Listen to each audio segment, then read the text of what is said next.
Welcome to Burma, the Golden Land. For decades closed off from the world by their military regime, a new counterforce has arrived to shake the foundations. Hip-hop has exploded on the streets. B-boys and B-girls are the vanguard of a new youth movement inside Burma. The next generation of Burmese have their sights set on a different future, a future of political and creative freedom. What might be old school for the rest of the hip-hop world is definitely new school in Burma.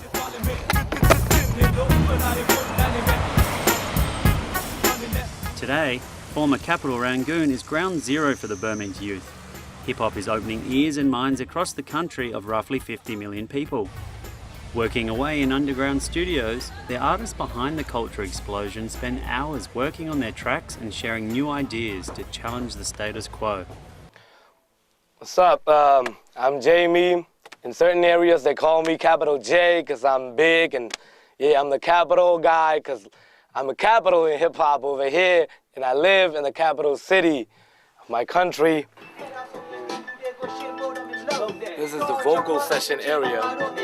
We have, it's our family, Project One. Hip-hop star Jamie and his crew Project One have helped create the Myanmar Hip Hop Association. Hip-hop may be a borrowed voice, but make no mistake, the Burmese kids are making it their own. The loosely assorted collective are heavily influenced by the US gangster rappers, their music and attitude. Nowadays I listen to Dr. Dre because Dr. Dre, he has the most influential beats in the whole world.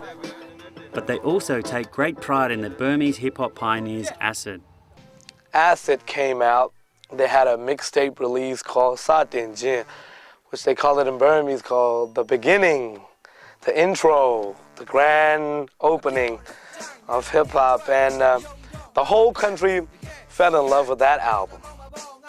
So yeah, it turned like a lot of people into hip-hop, and all of, like a lot of kids start wearing those hats and the coats and the shoes, the Timberlands, the sneakers. Mostly Burmese, they don't really understand why we do this, why we act this way. It's Friday night in Rangoon and the large crowds have come dressed for a big show. Public gatherings of this size until now have been a rare sight in Burma under military rule. Tonight, movie stars join kids and fans of all ages to dance the night away. They expect their stars to perform, and perform they do. Once I'm on stage, I'm a lion. I'm a king. I got the rock. I got the mic. I got the Excalibur. I'm gonna rock it. I'm gonna rock them dead.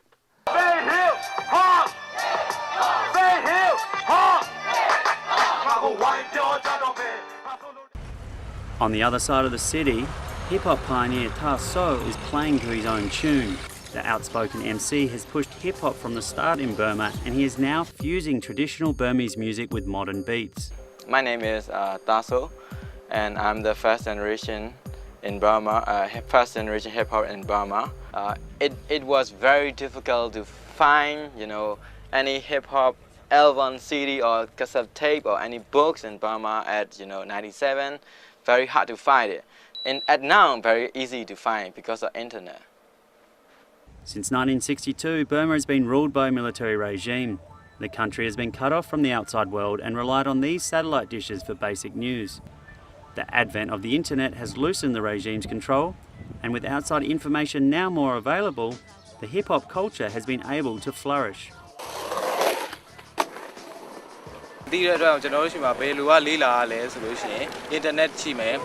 Now, alumni tengejeni bo foreign yao ni tengejeni siani bo through the ko ani tijinai meme alumni bo through လောက်ထားတဲ့ website တွေရဲ့လူငယ်တွေပေါ့လူငယ်အများစုကတော့လက်ခံကြပါတယ်ဒါပေမဲ့ကျွန်တော်တို့အနည်းဆုံးဒီလူကြီးပိုင်းမာညာပိုင်းတွေကြတော့ကျွန်တော်တို့လက်မခံကြအောင်အတိမမပြုဘူးအဲ့အတိကအဖြစ်တော့ဒီ culture ရဲ့ art form တခုကိုကျွန်တော်တို့ကတိဆောက်တယ်ဆိုတဲ့သဘောပါမြန်မာနိုင်ငံမှာဒီလိုမျိုးတွေဖြစ်လာတယ်ဆိုတာကျွန်တော်အရင်အားတက်ပါတယ်ဒါပေမဲ့လည်းအခုအခြေအနေတိုင်းဆိုတော့နောက်ပိုင်းနောက်ဘာဖြစ်မလဲဆိုတာလည်းကျွန်တော်မပြောတတ်သေးဘူးအဲ့တော့ဖြစ်နိုင်တဲ့အနေအထားအတိုင်းပဲကျွန်တော်ဆက်ပြီးကြိုးစားသွားတယ်ဆိုတာကိုပြောချင်ပါတယ်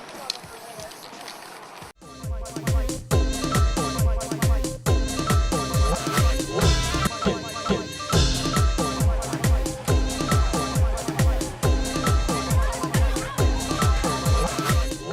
story of Burma is one of resilience. Once Southeast Asia's most wealthy country, it is now the region's basket case. Chronic economic mismanagement by the military has left much of the country in poverty. The regime's appalling human rights record has resulted in international sanctions. But these have done little to change anything but add to the woes of the people. Like the rest of Burma, the hip-hop artists face challenges of their own.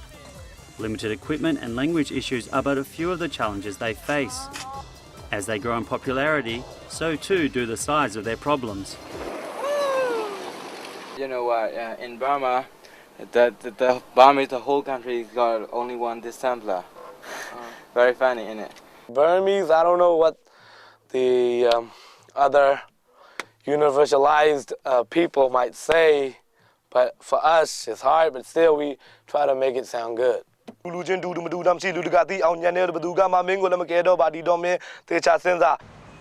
Problems, yes, but ones they can overcome.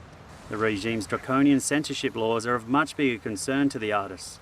From newspapers to movies to hip-hop lyrics, censorship is part of daily life in Burma, and the penalties for ignoring it can be severe. The government banned everything, you know, every creation, every art thing, everything they banned it. So how the people grow up and how the people try to do the hip-hop thing in Burma, they really want to know it. The regime's brutal suppression of the Saffron Revolution in 2007 was the bottom line for two members of ACID. Using their newfound fame, they spoke out against the military crackdown. The consequences sent shivers through the hip-hop scene. One of this guy, he has the nicest, freshest flows. He's from ACID. His name is Yan Yan Chen. We call him YC. And he's in jail right now because he was a hustler and poor guy. Free him. And yeah, he's the nicest. And the other guy, I don't know. He's in jail too, but I don't want to talk about him because political problems over here can fuck you up like boom.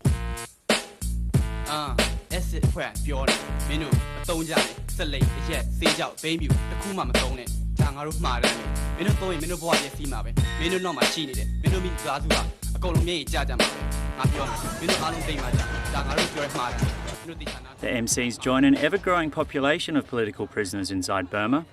Located a short train ride on the outskirts of Rangoon, many of them are detained here in insane prison. At present, 2,200 people are incarcerated for political reasons, none more prominent than detained Nobel laureate Aung San Suu Kyi. Suu Kyi, who won Burma's last election in 1990 by a landslide, has spent most of the past 20 years under house arrest. The leader of Burma's last political movement, many young people wonder if the face of change can be hip-hop this time. The stakes are high in the pursuit of freedom, political or creative, but it is something the Burmese have prayed for a long time. Black people got a punishment from, I think, yeah, that's 100% white people. They got punishment, and also our Burmese young people got a punishment from our fucking government. So yeah, so we have the same situation, which we want some, you know, freedom. See the moon? The moon, it doesn't go away. That's hip hop.